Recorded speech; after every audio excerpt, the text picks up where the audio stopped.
Bienvenue sur le podcast d'AVB. Nous vous proposons de découvrir ou redécouvrir ensemble quelques notions clés de l'assurance en quelques minutes. Nous poursuivons notre série d'épisodes sur l'intelligence artificielle. On avait eu l'occasion d'évoquer il y a quelques semaines 2 cas d'usage de l'IA dans l'assurance. Et Nicolas, aujourd'hui, tu viens nous en partager 2 nouveaux. Absolument. 2 cas d'usage sur la relation client, dans les 2 cas. Une sur la partie entrante et une sur toujours sur l'entrant, mais comment le conseiller peut augmenter sa relation à travers un assistant qui lui est mis à disposition. Très bien. Donc, l'IA dans la relation au client dans l'assurance. Premier cas, c'est chez un assureur mutualiste, je crois. Exactement, chez un assureur mutualiste. Tu peux nous en dire un peu plus sur leur cas d'usage ? Oui, alors en fait, ça part d'un constat qui est que sur les mails entrants, ils reçoivent un grand nombre de mails entrants, à peu près 15 000 par jour.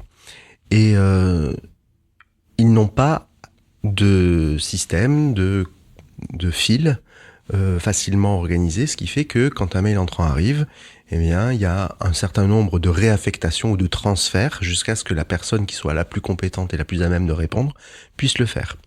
Et donc la question s'est posée de se dire comment on fait pour traiter tous ces mails entrants.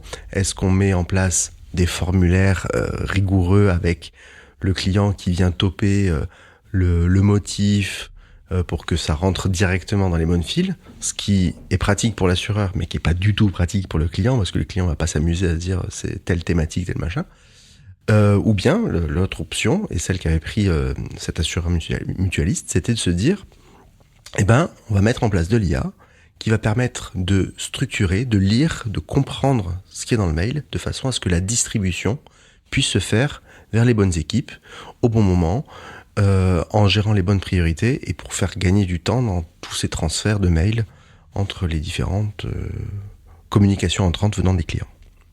Ça, c'est une solution qui a été mise en place récemment ou finalement c'est de l'IA déjà ancienne ?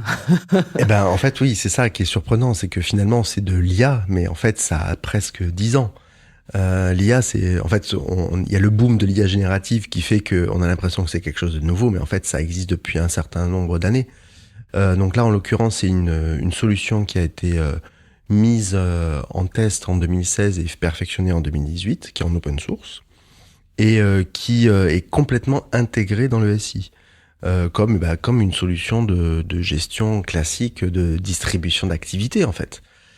Sauf que, en effet, elle utilise un LLM pour pouvoir comprendre et rendre du langage naturel en langage entre guillemets vectorisé, catégorisé, pour que derrière la distribution puisse se faire. Donc c'est ça la différence. La petite différence qu'il y a aussi entre les technos d'il y a 10 ans et aujourd'hui, c'est que pour pouvoir entraîner ce modèle, il a fallu quelques millions de mails, alors qu'aujourd'hui, vu la performance des modèles de langage, on n'aurait pas besoin d'autant de mails, on pourrait se concentrer sur un peu moins de mails, parce que la catégorisation se ferait plus vite. Mais en soi, c'est des technologies qui existent depuis un moment et qui fonctionnent et qui sont complètement intégrées dans les process. Donc c'est les LLM qui viennent augmenter ces technos et les accélérer, on va dire. Exactement. Et est-ce qu'on sait quels sont les résultats qui ont pu être obtenus grâce à ces solutions ? Ouais. Alors en termes de résultats, déjà le premier point, c'est que ça a été mis en place pour gérer des pics d'activité à la base, notamment les pics d'attestation scolaire en septembre, voilà. Donc ça avait été mis en place pour ça, et donc ça a permis de gérer tous ces pics et de pouvoir traiter les priorités pour pas que les équipes de relations clients soient engorgées. Donc ça, c'est le premier point. Deuxième point, ça a apporté, une fois que ça a été étendu à tous les périmètres, un délai de réponse accéléré d'à peu près 40%, ce qui est énorme en fait, en termes de qualité de relation client. Ça veut dire qu'un client, quand même, en très peu de temps, il va avoir une réponse qualifiée parce que son mail sera arrivé à la bonne personne. Donc ça, c'est un vrai gain. Et en plus de ça, ça apporte aussi des gains on va dire de gestion pure, c'est que les experts qui reçoivent les mails reçoivent les bons mails, il y a moins de transferts, donc moins d'irritation au quotidien, de ça c'est pas pour moi, c'est pas à moi, etc. Donc ça apporte vraiment de l'efficacité dans les équipes et donc plus d'expertise et plus de conseils clients. Et donc c'est vrai que ça apporte des résultats très probants et très rapidement en fait. Et alors, est-ce qu'il reste quand même des défis par rapport à la réalité de terrain à arriver à surmonter? Est-ce qu'il y a encore des choses qui peuvent être perfectionnées? Ouais, il y a quelques aspects. Donc il y a un premier aspect qui est lié à la variabilité de la formulation, parce que les clients en fait ils vivent leur vie, hein, ils savent pas si c'est un problème de garantie, ils vont juste poser la question de est-ce que je suis couvert. Donc il y a toujours du travail à mener sur le vocabulaire qui est employé par les clients et sa traduction dans le jargon assurance. Donc ça, en effet, il y a toujours du travail à faire parce que la limite de la formulation humaine n'est pas la même que ce dont on a besoin pour pouvoir bien distribuer l'activité. Donc ça, c'est ce premier point. Deuxième point, c'est la lecture des pièces justificatives, des pièces jointes, notamment sur celles qui sont un peu rares. Parce que parfois, il y a je vais prendre l'avis à tiers détenseur, qui est un truc un peu rare, qui n'arrive pas tous les 4 matins. Si ce document arrive, il est extrêmement important de l'avoir très vite. Et ça, comme en termes de fréquence, c'est des choses qui arrivent un peu moins fréquemment, ça peut demander un peu plus d'entraînement et surtout un traitement un peu différencié parce que c'est des pièces qu'on n'arrive pas à avoir très souvent. Donc voilà, c'est le point un peu à travailler sur les pièces justificatives et sur le vocabulaire. Voilà. Donc on voit bien que on va devoir perfectionner ces outils, mais qu'a priori les technologies, les LLM vont permettre quand même assez vite de savoir même traiter ces cas qui sont mineurs pour gagner en efficacité et en qualité de la relation client. Exactement. Alors merci pour ce premier exemple qui finalement n'était pas si récent, même si s'est amélioré avec des nouvelles technologies, mais qui avait vu ses prémices en 2016-2018. Tu voulais nous parler maintenant d'un autre cas d'usage, toujours sur la relation client, mais non plus forcément pour répondre à la demande stricte du client, mais pouvoir aller un peu au-delà. Exactement. Si j'ai bien compris. Exactement. Est-ce que tu peux nous en dire un peu plus? Alors, c'est un autre assureur. Alors là, on est plutôt sur du yard à la base, même s'il y a d'autres sujets. Hein. C'est un assureur assez qui propose des équipements assez variés. En fait, les conseillers avaient historiquement, comme dans beaucoup d'endroits, des consignes de proposer du multi-équipement et d'essayer de faire du cross-selling lorsqu'il y avait un appel. C'est un peu difficile pour les conseillers quand on a sur un appel entrant de switcher et de passer en mode commercial et de proposer des éléments de qualité. Donc ils avaient une approche qui était plutôt orientée sur les produits plutôt que sur le besoin client. Et donc l'idée de l'IA qui a été proposée, c'est de fabriquer un espèce d'assistant ou de copilote. Alors c'est pas copilote qui est derrière, hein, mais c'est d'amis, voilà, un co-conseiller pour justement gagner du temps sur l'approche commerciale et faire en sorte que le client puisse rester dans la relation et dans l'échange tout en ayant des propositions beaucoup plus qualifiées permettant d'accroître le cross-selling en fait. Donc on est dans une IA qui écoute avec le conseiller l'échange. On est sur de l'appel entrant là. Plutôt. On est sur de l'appel entrant. Alors l'IA n'écoute pas. L'IA, ce qu'elle va faire, c'est qu'elle va regarder tout l'historique très rapidement du client, hein, ce qu'un CRM peut faire, mais un CRM, il y a quand même plusieurs onglets, plusieurs éléments. Donc l'IA va regarder tout ça, va regarder les conditions de vente qui sont posées, les garanties qui existent, les autres produits, et va proposer sur un petit pop-up qui est à côté sur la page, des pistes, des questions pour le client qui sont liées potentiellement à la vie du client. Hein. Vous avez eu un enfant récemment. Est-ce que vous avez pensé à vous équiper en termes de prévoyance? Parce que si vous arrive quelque chose, est-ce que votre fils, votre fille aura une rente si vous arrive quelque chose? Donc, c'est à travers justement l'analyse du client, l'analyse de son équipement actuel, que l'IA va proposer justement ces questions. Alors, va pas écouter la conversation, mais va proposer, et le conseiller va pouvoir s'en emparer s'il le juge utile. Comme ça que ça fonctionne. Donc, si on prend le principe, c'est lors de l'appel entrant, l'IA va conseiller les garanties manquantes, les produits supplémentaires qui pourraient être pertinents.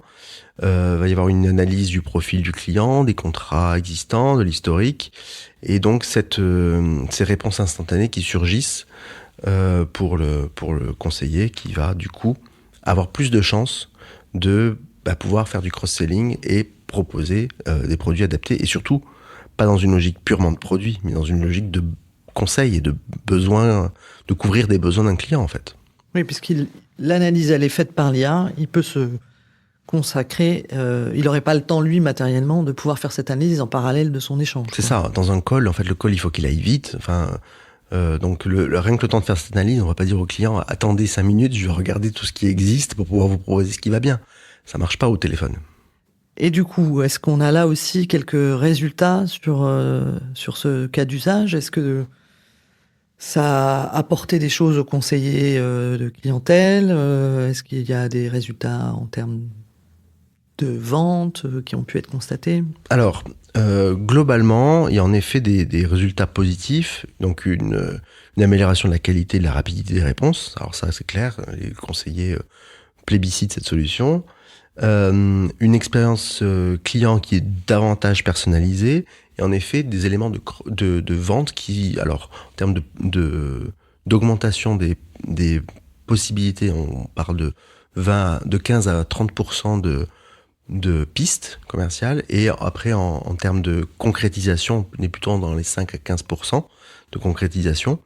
Donc les impacts sont visibles, et sont surtout visibles sur la relation client, au sens où les conseillers se sentent plus utiles, se sentent plus à même d'apporter un besoin, d'apporter des réponses à des besoins d'un client, plutôt que de se sentir vendeur de produits qui est loin des fondements de l'assurance, qui est quand même de protéger et d'apporter de la valeur ajoutée pour des clients.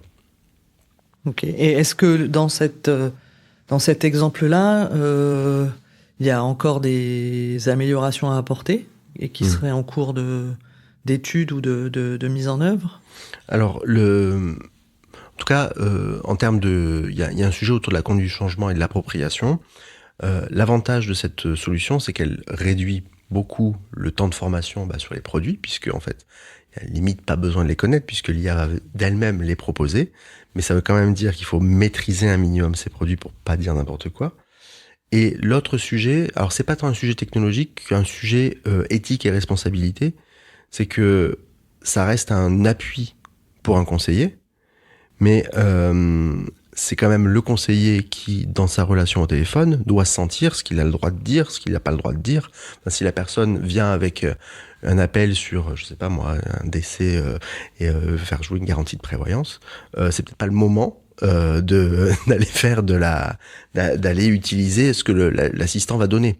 Donc il y a un vrai enjeu de rester responsable et de ne pas surutiliser ce que propose l'assistant, d'une part pour maîtriser et pas perdre en compétences, et d'autre part pour rester dans une logique de besoin client et pas de vente poussée, quoi. Donc c'est là où il y a des sujets qui dépassent en soi la solution, mais qui sont vraiment liés à comment on fait usage de ces nouvelles technologies. Garder de l'intelligence relationnelle dans l'utilisation de l'intelligence artificielle. L'intelligence artificielle, oui, mais l'intelligence humaine d'abord. Très bien. Eh ben, écoute, merci Nicolas pour ces deux exemples qui illustrent un peu quelques pratiques de l'IA aujourd'hui. Est-ce que il y a une conclusion ou des choses à en tirer de façon plus générale de ces deux exemples? De façon plus générale, c'est que on voit que la relation client, en fait, va être changée, bouleversée, transformée, augmentée grâce à toutes ces technologies. Là où, par exemple, avant, on avait des formulaires très stricts qui forçaient certains des clients à rentrer dans un moule, on va pouvoir aller vers une relation plus fluide parce qu'il y a des outils qui le permettent. Et de la même façon, dans l'équipement des personnes qui ont besoin de solutions d'assurance, on va pouvoir aller sur des nouvelles façons d'équiper les personnes pour qu'on colle bien aux besoins, donc avec tous les sujets de multi-équipement qu'on va pouvoir mieux couvrir. Donc le monde de la relation client est en pleine transformation parce que les sujets l'IA le permettent et qu'en plus la donnée est présente, parce que c'est quand même ça qui est important chez les assureurs, c'est que la quantité de données est faramineuse et ça donne des perspectives extraordinaires pour augmenter la relation client entrante. On a hâte de voir ces évolutions et ces transformations. Merci Nicolas. Merci à toi.